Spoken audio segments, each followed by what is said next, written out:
Gentlemen, it's a victory pod. Virginia Tech on the road, 23-21 over the Wolfpack. Uh, Not a pretty one, but who gives a shit, right? Correct. We were trying to figure out what time to record this. I texted you guys this afternoon saying I was at my second birthday party of the day, and it was two kids' birthday parties back to back. So I said I've been talking to toddlers all day. No FBI, not that. I've been just at birthday parties for kids. I said I would love to talk football tonight after wrangling my 3-year-old all day. Yes, let's please talk football at around 9:15 Eastern time. So here we are, and it's a win. Unbelievable. Yeah, unbelievable is right. Like I mentioned to you guys on the preview pod, I spent my weekend at a beautiful wedding. Shout out to Parker and Erin, now Robinson. Erin, formerly Erin Lash. So she was a cheerleader with Virginia Tech. Parker was my fraternity brother. And thank God for YouTube TV carrying the CW, because I had it pulled up on my phone. Obviously, a lot of Virginia Tech people at a Virginia Tech wedding. And it was the most joy I've gotten out of a Virginia Tech victory, at least since the Military Bowl. Serious. I think that the last time I just felt that good after a VT win was when we were hanging out in Annapolis, almost 24 months ago. So I'm excited to break it down, excited to talk about it. It's going to be it's an excellent pod. The season, we talked about it as a test, right? This was the first glimpse of what you should expect to see for the rest of the year. And I presented the game in that light, assuming that it was going to be an absolute beatdown and that you should remember, or that you should keep that in mind going into every game, that they're probably just terrible. And they proved me wrong, right there on the field in Raleigh, night game. Totally surprised.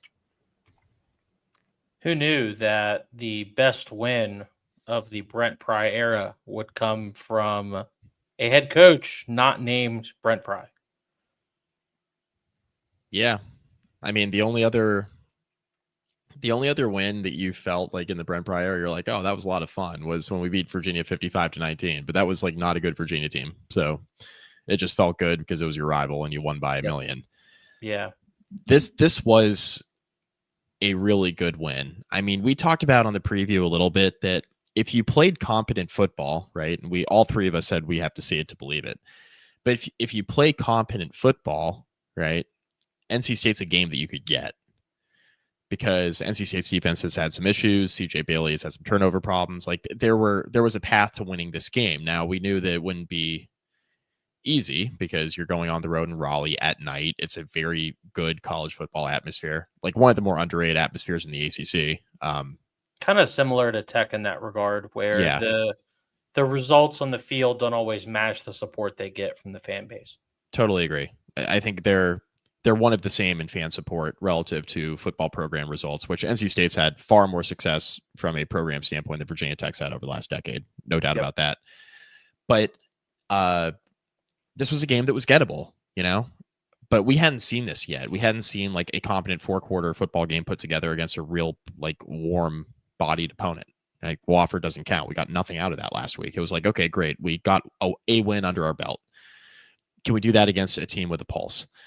And I think what was so encouraging is it did feel like, Philip Montgomery's been dropping these hints in press conferences since he took over the last couple of weeks of like, we're closer to our identity offensively than it looks, right? And he said that. He said a couple different times, and we dismissed it a little bit because it's like, all right, well, great. Like that's not something we can like hang our hat on when we see the offense play as poorly as it did second half of Vanderbilt or against Old Dominion. Yeah. It's like, okay, you put up a very good offensive effort against Wofford, no doubt about it. But it's like, let's see it against NC State. And I think what was pretty clear is that Terrion Stewart's now healthy. And if he was truly banged up before, right? This wasn't like a coach speak thing. If he was truly banged up before, he's healthy now. If he wasn't banged up before, we were playing the wrong running back and getting him a lion's share of the carries. And you know, again, we don't know this for sure. All indications were Terrion Stewart was banged up. The only reason I bring this up is because Brent Pry said that Terrion Stewart, yes, he had been banged up during camp, but he also mentioned that he kind of had an average camp. Yeah. But coming into the year, Terrion Stewart was the most productive running back that you had in the room, like coming into the program. So what I didn't really understand was why we weren't seeing more of him, because he looked awfully good last night, right? Like he looked he looked good early in the game against Old Dominion too. Like you guys will remember, before that game went sideways, he had a series of very good runs in a row, and then he was in witness protection the rest of the game. It was like, where did he go? Didn't make any sense. So I think Virginia Tech found a little bit of an identity offensively they can hang their hat on. There's still a run first team. Drones does his best work on the ground. The read option killed NC State last night. I thought it was one of Drones' better read option games he's had at Virginia Tech. And Stewart was outstanding. And I thought the offensive line, from a run blocking standpoint, I thought pass protection was pretty decent last night too. But I thought from a run blocking standpoint, the offensive line played their best game for sure. Yeah. And all that came together. Timely stops defensively, right? Wasn't perfect on defense. What wasn't perfect on offense, right?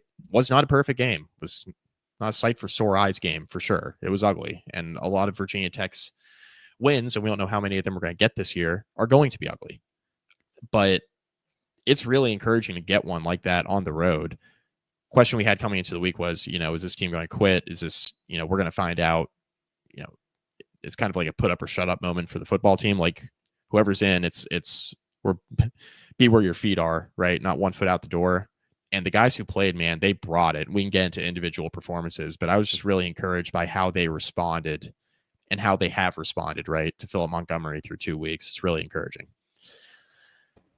Yeah, I mean, what I enjoyed the most about it was that in a game where you didn't know, like Mike said before, that level of commitment that you were going to get from the players, what that product in the field, was going to look like. What we got in the game was almost like a metaphorical, like, exorcism of a demon, right? In the last 3 years, Virginia Tech has been unable to beat anyone in games that they are not supposed to win, right? They're never pulling an upset, and they're never winning in a close one. The one-score games thing was, from a 10,000-foot view, ultimately his undoing, right? And both of those things happening in, the first real opportunity for it to happen in the post Brent Pry controlled part of the Brent Pry era, what was just a relief, right? Because we've all been on the same boat together, right? And when you're watching that game down the stretch, a tight one, it's hard not to have that feeling. And this for fans watching and for players in the room of here we go again. But that was not the case on Saturday night. And, as a fan, as someone who is looking forward to, what we all hope and plan for, a resurgence of Virginia Tech football in the years to come, that felt like a good starting gun to say things can be better. There were 2 points in this game where Virginia Tech had to regain the lead in the second half. And to me, that was the thing that stood out the most, was that this was an extremely resilient bunch from start to finish. I mean, we saw the tweet come out from the Twitter lawyer who's talking about how he's going to sue Virginia Tech into oblivion. Yeah. You've got rumors flying around about a player. I'm not going to put his name out there anymore because I can't substantiate the report, but rumors that a player quit at halftime in the Vanderbilt or Old Dominion game. You've got guys entering the portal, you've got guys on the fence about getting in the portal. I mean, this could have unraveled pretty quickly, right? Tech could have gone out there and lost by 40, and I don't think it would have shocked any of us. What was shocking was that this team played like a team from the opening whistle and through the final whistle. And the way I see it, this is a testament to Philip Montgomery. It's a testament to the assistant coaches. It's a testament to the leadership on the team as far as the players are concerned. The fact that they're able to get these guys to continue to push in one direction and not just pack it in. This is a long season ahead, right? There's obviously diminished expectations given that Virginia Tech left a lot of stuff out there. And it really is kind of limited in terms of what they can do now for their ceiling. But I'm not saying Virginia Tech is an ACC title contender. But if that's a goal that you still have as a football team, it's still out there. And it was out there before you played on Saturday, and it's out there right now. You can go out there and win the conference. And as we're seeing, the top of the ACC looks very shaky. There's still a lot of unknowns about this conference as a whole.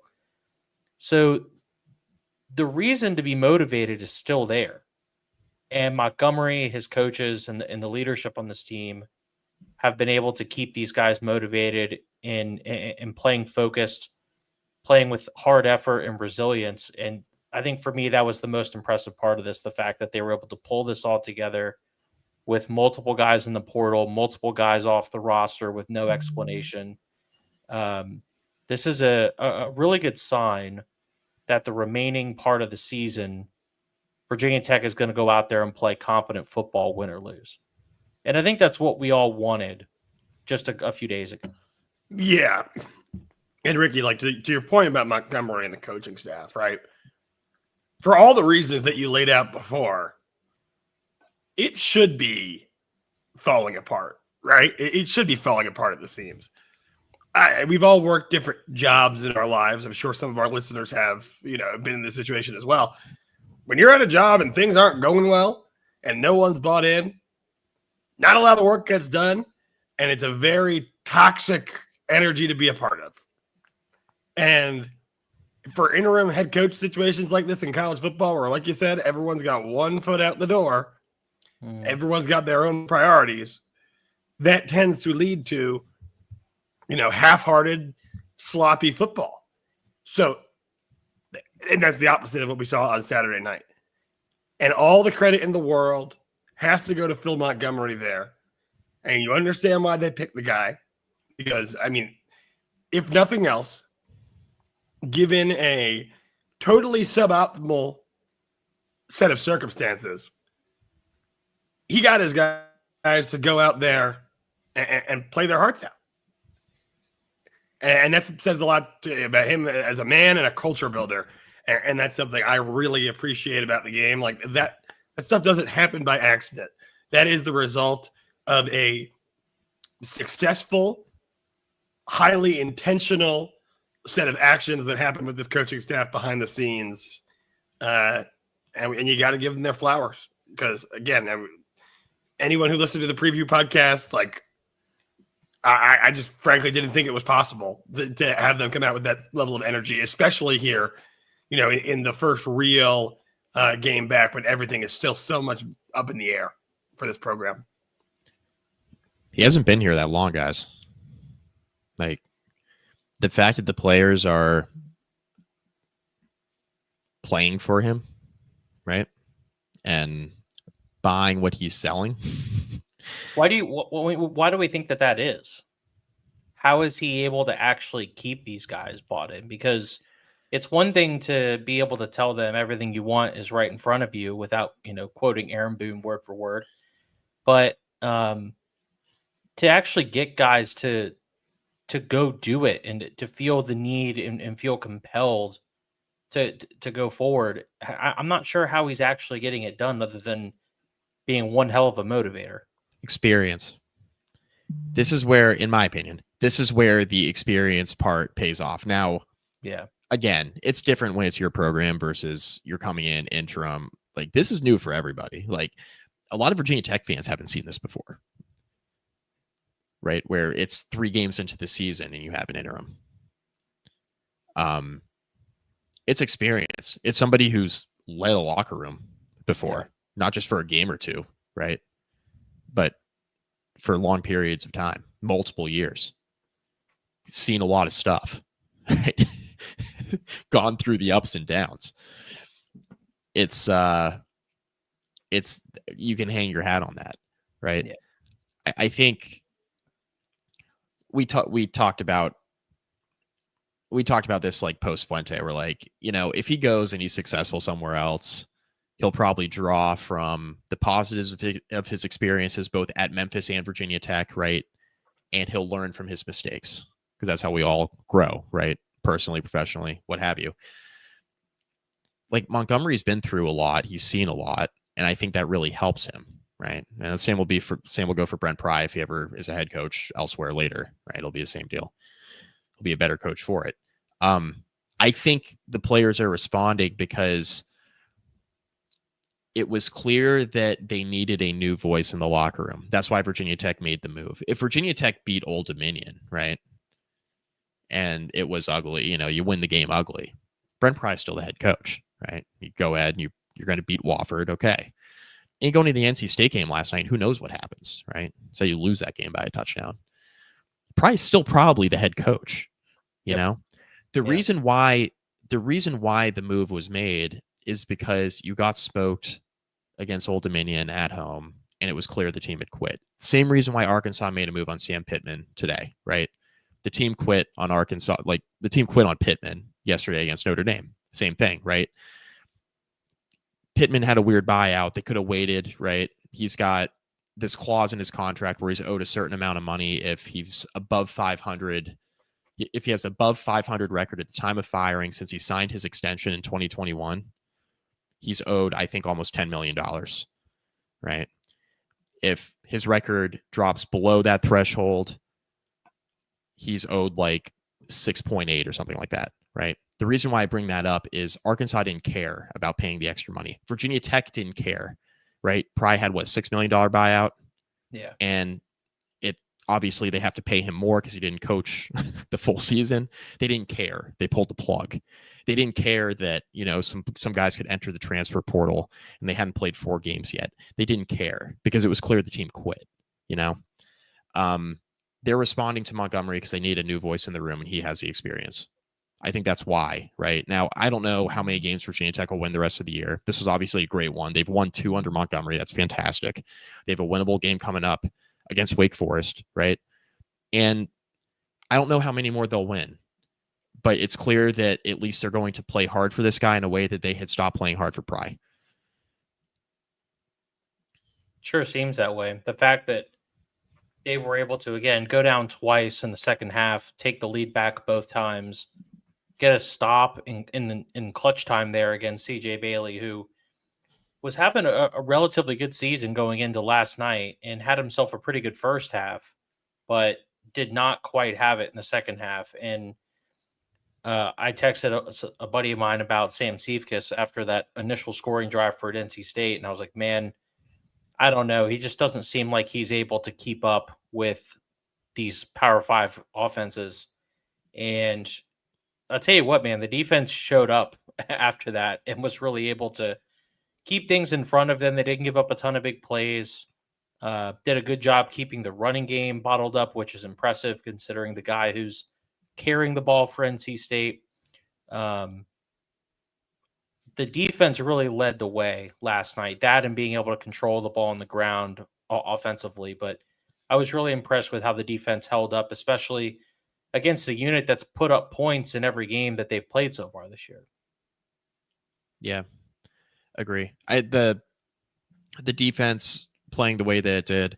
It's also, I just want to note, it's the second time, right, that we've seen Seifkis make a quick adjustment in the first quarter of a game. Really, like NC State goes up the field, scores, like, okay, this isn't good, and then he makes an adjustment, and then things got more difficult for NC State. Now he's had mixed results, right? I mean, we also had the Vanderbilt game where things were good for a half and then fell totally apart. Old Dominion, a total no-show defensively. So it's been a mixed bag, obviously, right?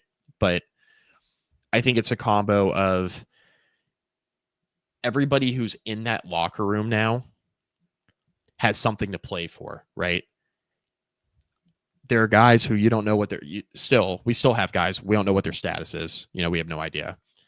But the guys who are playing are bought in. They want to play, right? They want to put either for the next coach at Virginia Tech or for another coach elsewhere, they want to put their film on tape.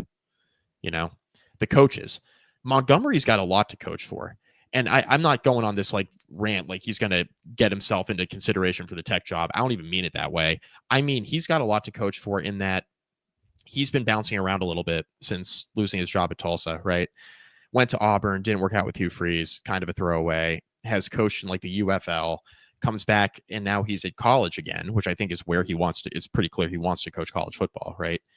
And he takes this tough opportunity at Virginia Tech with a lame duck head coach, and now he's in this interim head coaching position where he is quickly turning around the locker room, right? Somebody's going to notice that, guys. Somebody's going to take a look at that if it continues, right? And be hard not to. It'd be hard not to. And, he'd have to go on a historic run the rest of the season for him to get into consideration for this job. I'm talking like elsewhere, right? More realistically, elsewhere. Guys are going to look at this and be like, all right, players are still responding to this guy at the college level, even though he's bounced around a little bit. We can bring him in. Let's give him a shot. That's as a coordinator or a head coach. So, and that's just one guy. The rest of these coaches they want to put their best foot forward too for their next their next job, whether it's on this staff or elsewhere. Yeah, and it makes you wonder if Montgomery's situation is kind of helping him relate to some of these guys, right? Because Montgomery, like you said, Mike, hasn't been here very long. He's barring a huge change in circumstances, will not be here next year. Montgomery's still able to sell them. Look, guys, like, I don't know who of us are going to be here in 2.5 months, 3 months. But until then, let's go kick some people's asses. And I think Montgomery being in that situation where his job and his future is just as much in jeopardy as anyone else on that roster, maybe that's something that these guys are seeing as a way that they can relate to him, that they're kind of in the same position, and that everyone in that locker room, whether it be a coach, a support staff, or a player, is all essentially fighting for their future selfishly. And the best way for them to be able to secure themselves an opportunity moving forward, whether it be as a coach or a player, is to ball out these next few weeks and to give it everything they've got. And I'm wondering if maybe the coaches are able to get the players to buy in a little easier because they're all in the same boat. Yeah, and like the reality is, especially going forward, like all the guys in this locker room, all the guys that are going to be taking the field are going to be guys that actively like made a conscious decision that they want to be here, at least for the remainder of this season, right? So, the toxic part of it, the week and a half or whatever that we've just had of who's in, who's out, who's talking to who, what's the mood, do these guys believe anymore? Like that's all rear view mirror stuff. And yeah, like it's weird when you're going to have a bunch of those guys knowing for a fact, like, I'm not suiting up for Virginia Tech in the future. But, they're making their choice. They want to be here. And Ricky, what do I love? I love proof of concept. And if you're Phil Montgomery, right, to go out there and make that plea and then to be able to show the guys in the room that they can reap those rewards with immediate success. That is proof of concept for the message. And, for the last God knows how many years, we have seen Virginia Tech teams that have been less than the sum of their parts. It's funny. I was with my grandmother the previous weekend. She loves the NFL. Every time I'm watching these NFL games, there's so many Virginia Tech guys. Why are you guys always so bad? And I'm like, that's the problem, Grandma. Correct. You hit the nail on the head. But Virginia Tech probably didn't have the more talented team on the field against NC State. but they were greater than the sum of their parts out there. And Philip Montgomery outcoached Dave Dorn and the guys across the other sideline. You get an upset win. You win a close game. It was all these things that had just been so sorely lacking. And it's funny because, we talk about culture in the locker room. Well, what we're seeing in terms of a kind of shot in the arm for the enthusiasm in this fan base speaks to the culture of the fan base, because everyone's all the way back in. It's so funny. All it takes is just one moment to spark something. And I know this is going to sound I sound really optimistic right now. Total change of tone from the last podcast we did, at least on my end, and these guys too. I'm going to make it clear. I don't think that we're going to come back and win the ACC or anything like that. It's cool that's why still not, Andrew? It's still a why not possibility. us? It's still a possibility, but it seems unlikely that they're even good for the rest of the season. But we saw what we figured, and we saw why Brett Pry got fired. Because the team was not that bad. They should not have been getting steamrolled by 40 points, allowing 40 points to Old Dominion. 62 unanswered points at home over a stretch. That is a team that is just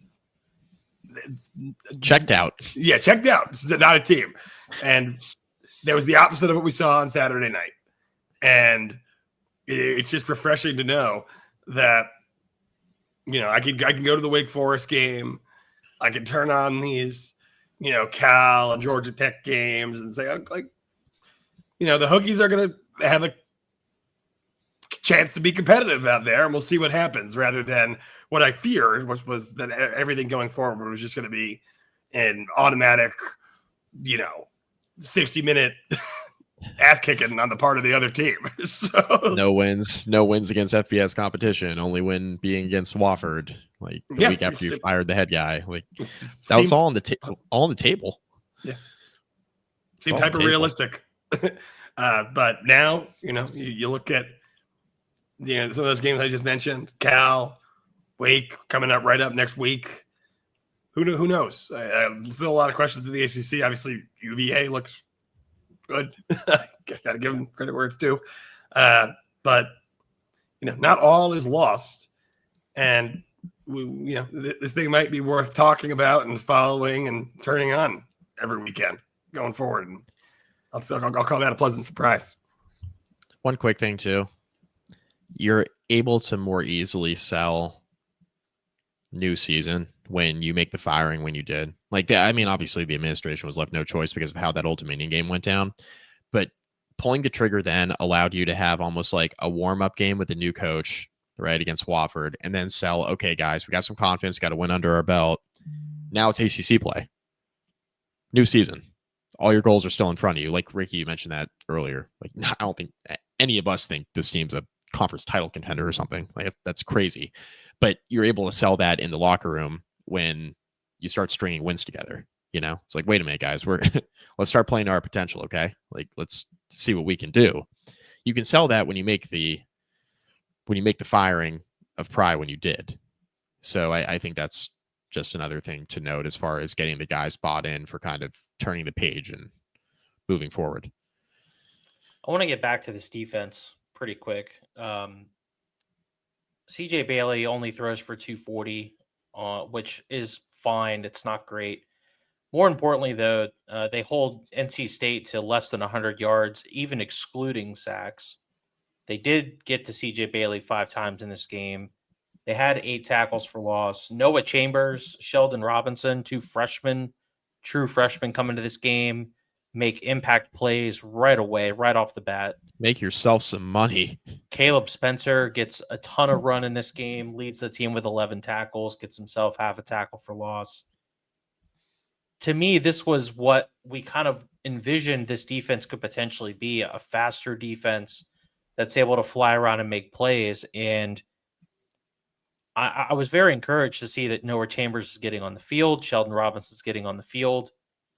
At a certain point, you have to cut these guys loose and let them play. Otherwise, you're kind of wasting the rest of the season. If you're Virginia Tech, you really do need to get as good of an eval on your own roster as humanly possible for the next coach to come in, look at the film, and say, okay, I want these guys or not. But any coach that takes this job, whether it be in November or December, I think is going to be pretty impressed with some of the freshmen that played in this game, especially Chambers and Robinson. He doesn't care about NIL, Montgomery. He's like, I don't give a shit. I'm not going to be here anyway. So we're just going to play who wants to play and who's earning the reps in practice. Who's earned to play, like who's actually out there putting in effort in practice, and who's making use of these reps. Who wants to play and who's earned the reps in practice. And we're going to go with those guys. I don't care if you're freshman. I don't care if you got here 20 minutes ago. I don't care if you're fifth-year senior. I don't care if your best football was at Rice or something. I don't care. Like we're going to play you, which is what feels like that needs to be the approach. Anytime. Anyway, but when you start paying players, and again, I support the paying of players, but anytime you pay players like millions of dollars, like I look at North Carolina, they're playing the wrong quarterback for the system they want to run, but instead of playing Max Johnson, they would just rather run out the other kid.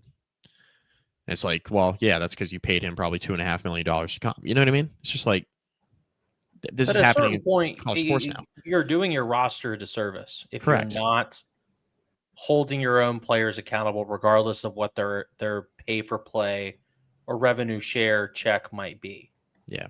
And if that means that guys like Jaden Keller get benched, which, let's be honest, I don't think anyone in this podcast would have any qualms with that, then so be it.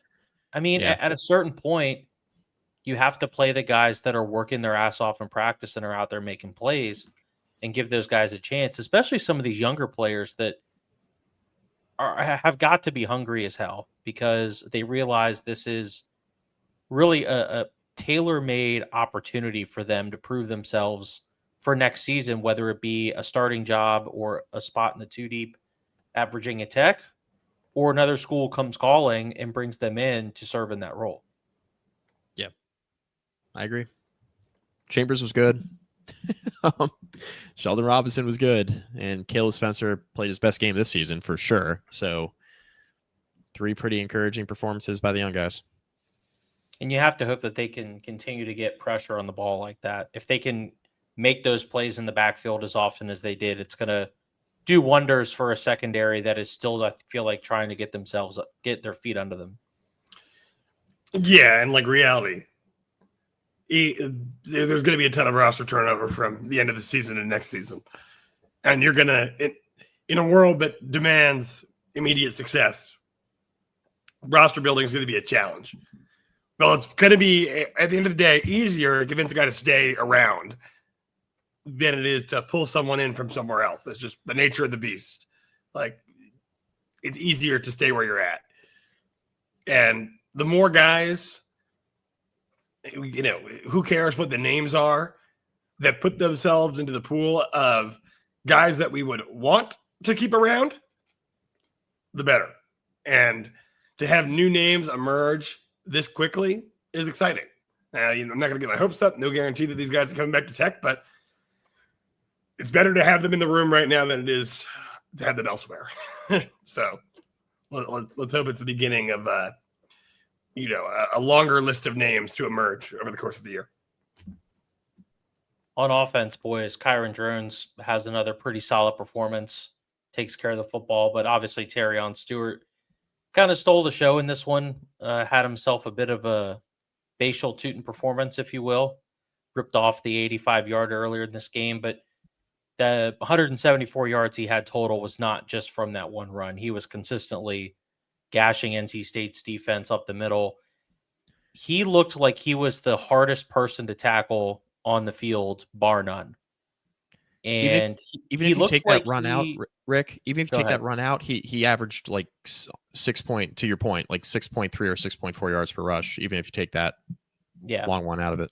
He looked like the hardest Hokie to tackle all season. Like no Tech player has been as difficult to tackle as he was on Saturday. And I've said it like the entire Drones era, but it becomes clear he's a better quarterback when he's part of a Swiss Army knife offense that can do a lot of different things, right? because if you have a feature back that's getting traction each and every carry, and then suddenly the defense has to worry about not only, the general option to pass the ball, which Kyron Jones can do moderately effectively at times, especially when the defense is off guard, but the fact that he can run himself, that it becomes very multiple offense on that end. Kyron Jones is never going to be the guy where you say, hey, buddy, we want you to sit back in the pocket and win this football game for us. That's not him. He improves, though, and is better utilized as one of many options on the ground. And that showed on Saturday evening. So if you're a Virginia Tech fan, what can you hope? More Terrion Stewart performances of that nature consistently means that you can expect better quarterback play out of Kyron Jones for the rest of the season. Go ahead, Mike. Real quick, it's helped that I think the balance of the running game, right, and it's helped the offensive line is starting to get healthy and play better. This is the healthiest the line's been since the opener. So that's obviously played a part too. You had your best lineup out there in weeks. So that obviously came in a good time. Absolutely. One more thing before I want us to talk big picture after this game. John Love is really good. Yeah. He's 9 of 10 this year, which I think his only miss was a blocked kick. Is that right? Have to go back. I think he got blocked earlier in the year, but regardless, 3 for 3 in this game, hit 1 from 49 to be the game winner. I saw this on had to make that kick twice, Ricky. Had to make that kick twice. Yeah, absolutely. I saw this earlier on X, and I had to go search it up myself just to make sure. But John Love has made 88.9% of his career kicks in a Virginia Tech uniform. That is tied for 4th all time in the NCAA for accuracy on field goals. I don't know that Virginia Tech fans, at least at large, realize the weapon that he is and how he's able to impact the game. I mean, Virginia Tech has enough issues on offense, right? So when you get the ball down in the red zone, you really need to come away with points. And he's about as automatic as it gets. And I know people don't like to settle for field goals. It's not sexy. But when you can continuously get 3 on those possessions where you tend to stall out, it makes the world of difference. Yeah, and Virginia Tech kicking has not been a problem the entire time that this program has been on decline. I was thinking about that today as my NFL team lost to the hands of multiple field goals from one John Parker Romo, who apparently now just goes by Parker Romo at the professional level. But he's always going to be JPK. Yeah. Also, fun fact about him, though. Where did John Parker Romo transfer from? Tulsa, where he was recruited and coached by Philip Montgomery. So it all comes together, huh? Small ass world, man. A circle.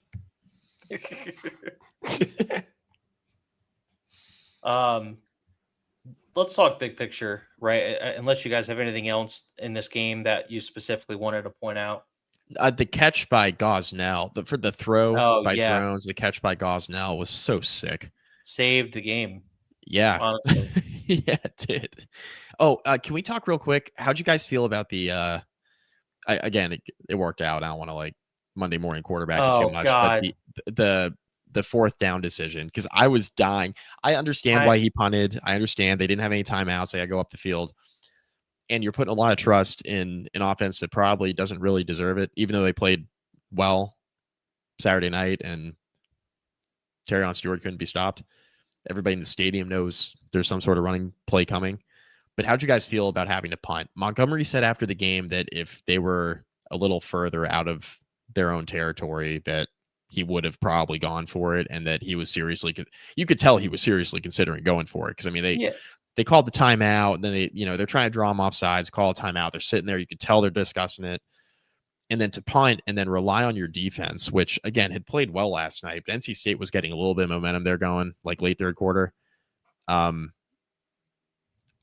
you guys feel about the decision in the moment? Do you think it was the right one? How we feel about that? It worked out.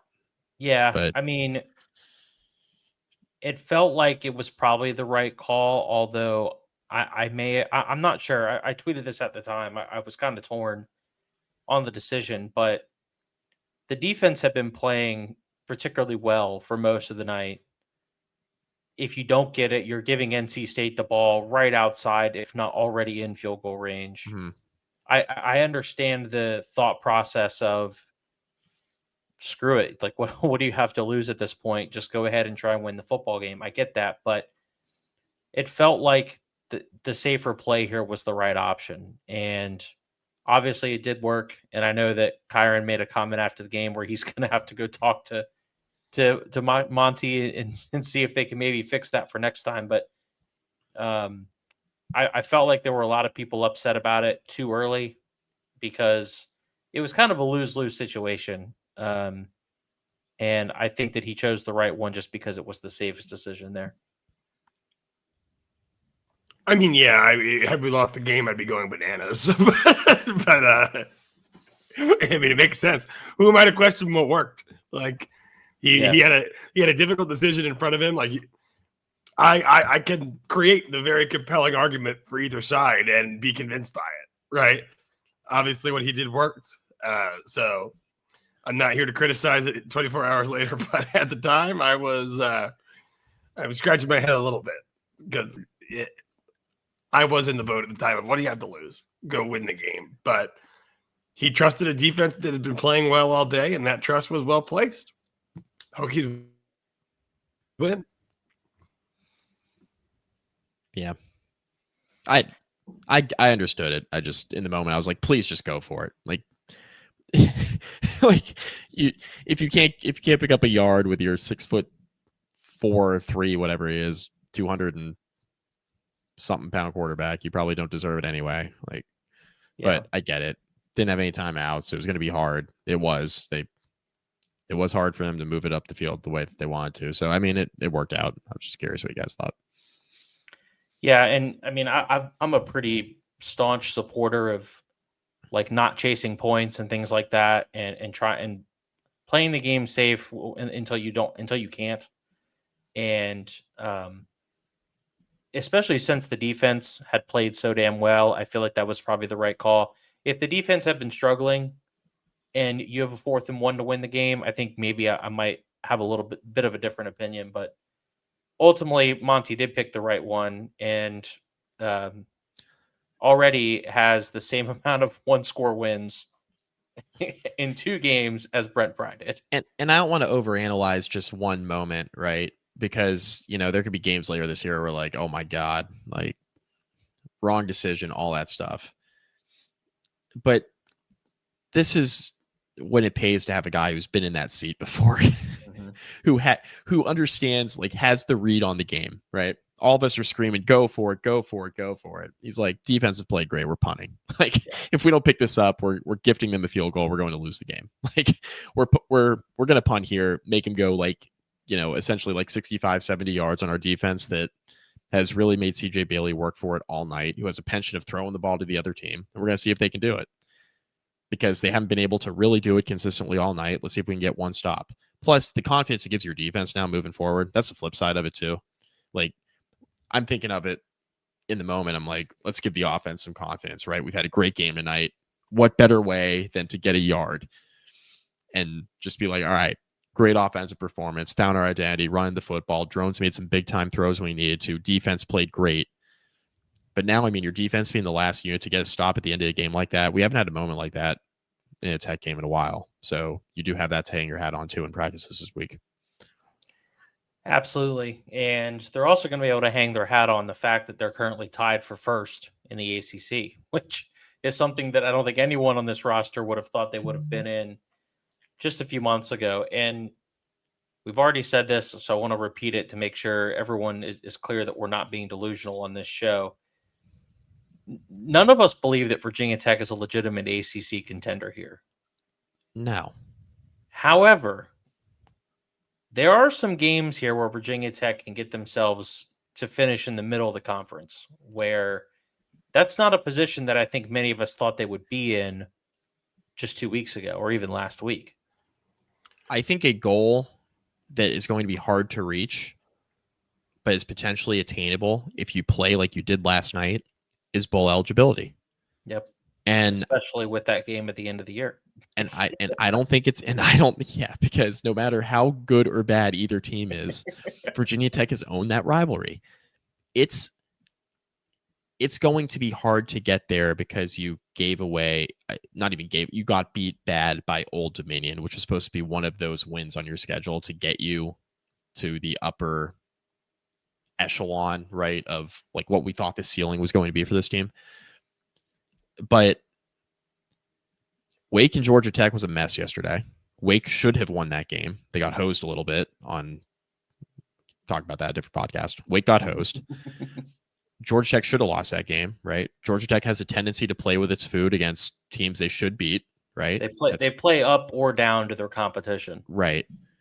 Wake is kind of in a similar spot to Virginia Tech, right? So new like first year head coach, rebuild, like roster is playing a bunch of young guys, right? Which is what Virginia Tech's doing now. Cal is gettable. Mm-hmm. So I mean, there are some and the Virginia Louisville? game. Louisville looked very dicey yesterday, right? Yep. Not an impossible game. So there are some games here where if Virginia Tech plays like it did last night, you're going to be in some of these games and have an opportunity to win. And you got to play perfect football against those types of opponents now moving forward, obviously, to reach that. But I think that is a goal that you can set that is difficult to reach, but is attainable if you play like you did last night. And I think if anybody is looking at me sideways at that, I question it, just considering some of the opponents on the schedule and how they've looked so far. I think if you get the version of Virginia Tech that showed up last night, you can be in some of these games for sure, 1,000%.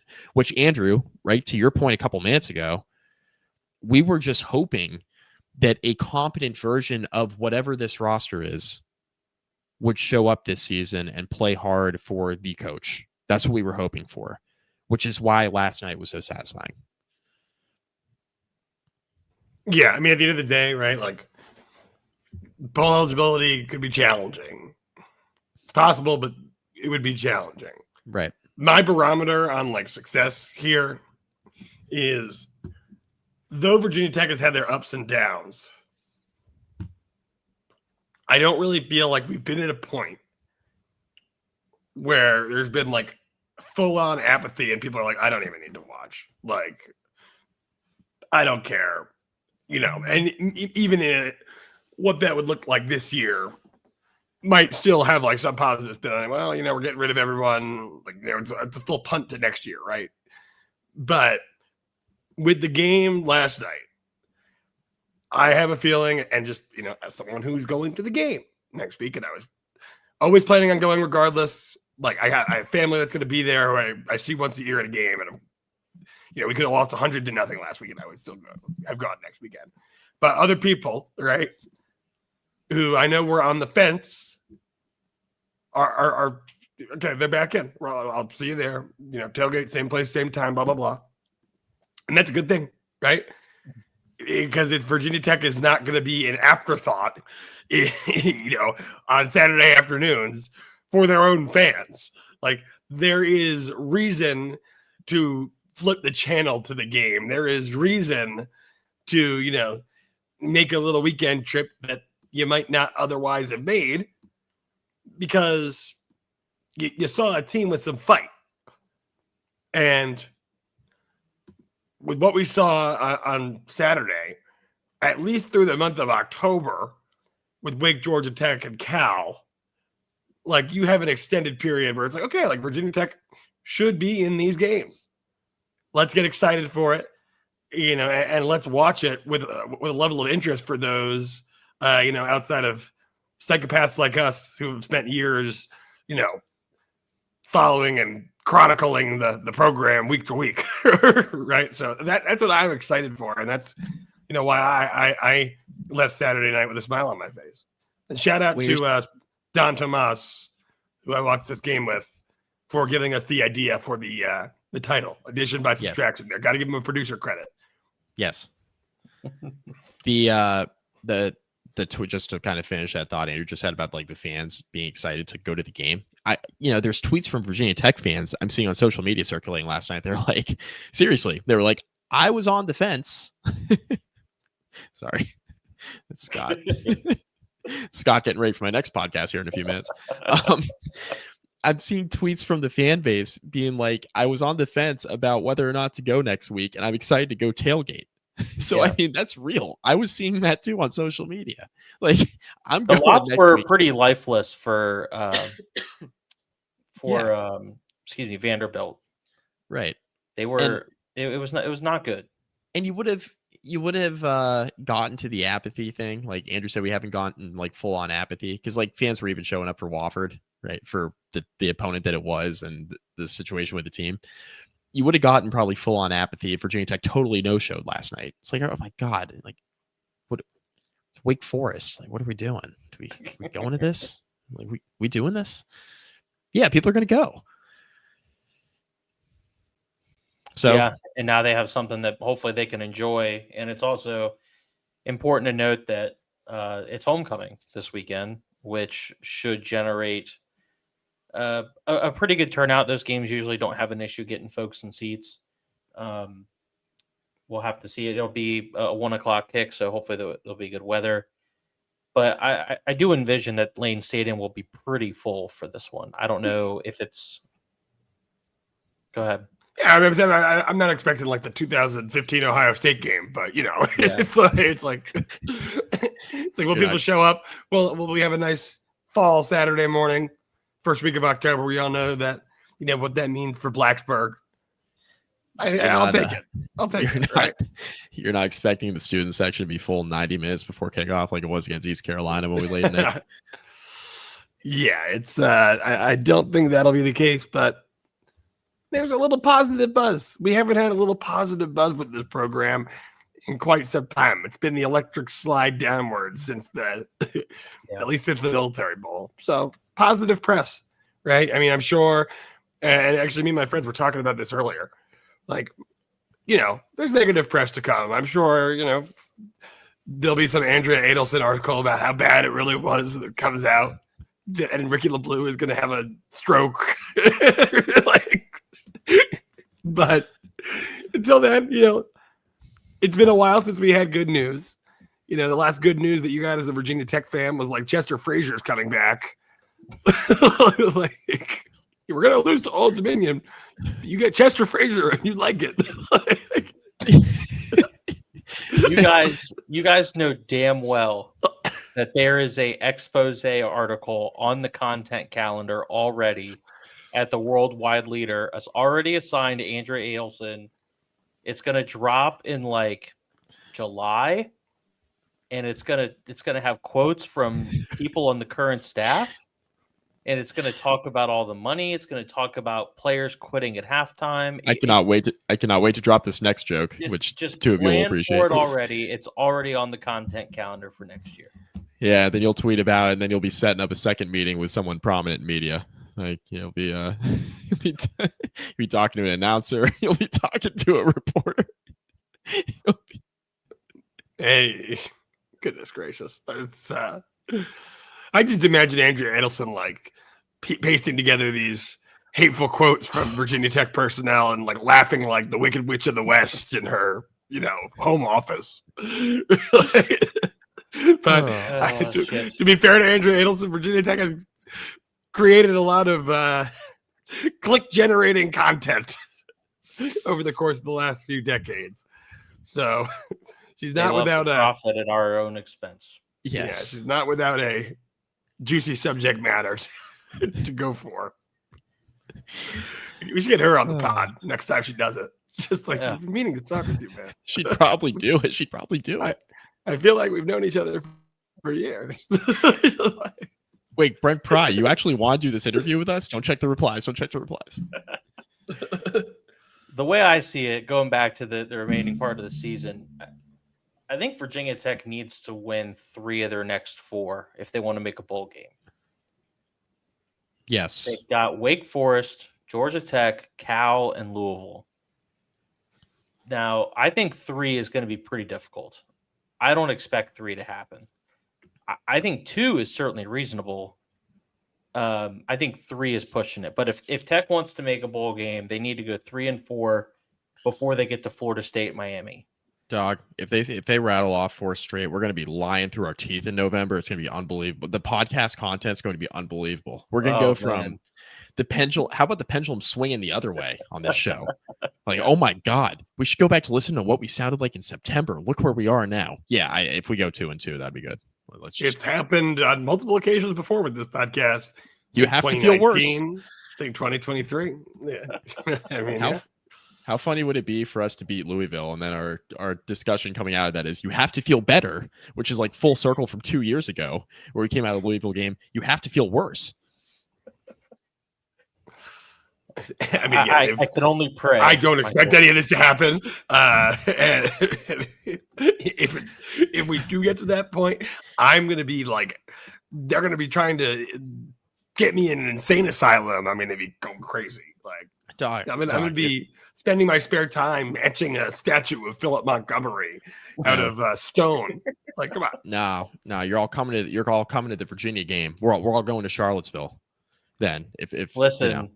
Start rattling off wins. That's a 45-minute drive for me. Like, let's do it. I'd make it happen. If Tech finds their way into a game in Charlottesville where they it's meaningful, need to win to make a bowl game, and B, and maybe most importantly, if UVA needs that to potentially make it to Charlotte, because let's be honest, they're in the conversation for that right now. If Tech has to win that game to get to a bowl game and keep UVA out of the ACC championship, that game will be absolutely bananas. Here's what I'll say. I'm not counting my chickens yet. That was one game. This team still did get run off the field by Old Dominion a few weeks ago. That being said, I don't even know if bowl game eligibility is a requirement for me. I will know it if I see it. That I want to take the time to go to UVA, even if it's just to play spoiler. Even if it's just to play spoiler for an otherwise good season for them. If I think Virginia Tech legitimately has a chance to go in there and win, count me as there. Yeah. We'll have to wait and see. Try to put together a competent effort against Wake Forest. Yeah, let's not get run off the field by Wake Forest, and then we can continue lying from there. Yeah. Definitely we can increase the number of lies as we stack up wins. Definitely spent too much time watching the Wake Forest Georgia Tech game this weekend. Was not impressed by Robbie Ashford. Was not impressed by Wake Forest's offense in general. We'll have to do a little bit deeper dive on the Demon Deacons, and we'll do that obviously on our preview show to come out in a couple days. Which, by the way, if you want to hear that, even if you don't, you just like us, hit the subscribe button if you haven't already. Really helps us in terms of reach. Getting out really helps you in terms of if you like the show, it's just going to pop up on your YouTube feed. You can even get notifications for when we go live at a time usually different than the one that we say we're going to go live at.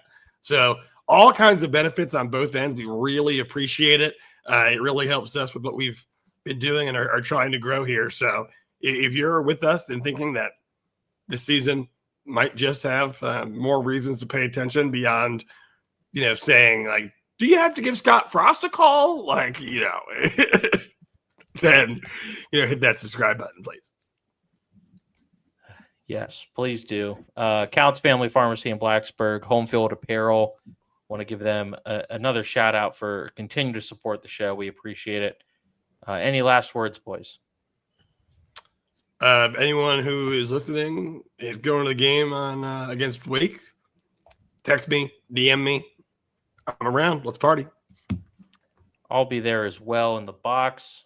Michael, I'm assuming you will not be there. Will not. It's all right. Maybe we can make that UVA game mean something, and we can change that. You guys can stay at my house. Really That quick, That makes things easier. It does. one thing I want to point out before we finish up here, we sucked in our picks this week. We were I don't terrible. want to dog. Izzy had the best record at 4-3. I went 1-6 against the spread this week in the ACC. Andrew and Mike both went 3-4. I got the Duke one right. Just saying. You did. We all did. Actually, that was the only one I got right. Man, but Syracuse yeah. looked like a freaking corpse. Hey, Mike, hate to see that. We'll get back with our Wake Forest preview here in a few days, but until then, go Hokies.